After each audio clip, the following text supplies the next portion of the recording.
Do you want to know which pages derive the most views, scrolls, or conversions? GA4 sends the page URL with every event. Here is how to pull it out in BigQuery. Hey, my name is Gala. I am a marketing BI analyst and the founder of Daily Reports. On my website, you will find Looker Studio templates for marketing and sales and blog about Google Sheets, Looker Studio, and BigQuery for marketing analytics. If you subscribe to my blog, you can get a free Looker Studio template based on GA4 data. But for now, let's back to our query. So GA4 stores page URLs inside event parameters and field called page location. It's here. Let's extract it and count how often each page appears for a specific event, like page view.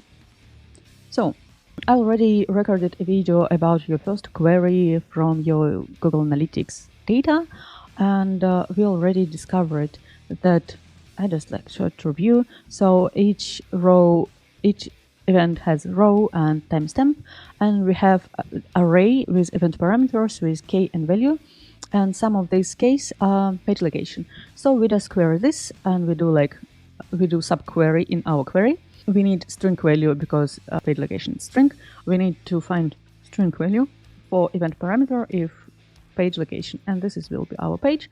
And we count just number of rows, and this will be our views because we use clause where event name is page view. And we use table suffix. I already have video about it. Why do we need it? And we group it by page, by this row, and we order by number of views. Let's run this query and see. So you can see number of views per each page, and you see popular pages on my website. You can also replace page view name of event for form submit or purchase or any custom event that you want to count and see which pages drive the most action. Great for landing page analysis, content, and site on conversions audit. I think it's super nice, easy query that you can use in your life. If you think this helped you, hit like, subscribe, and drop a comment.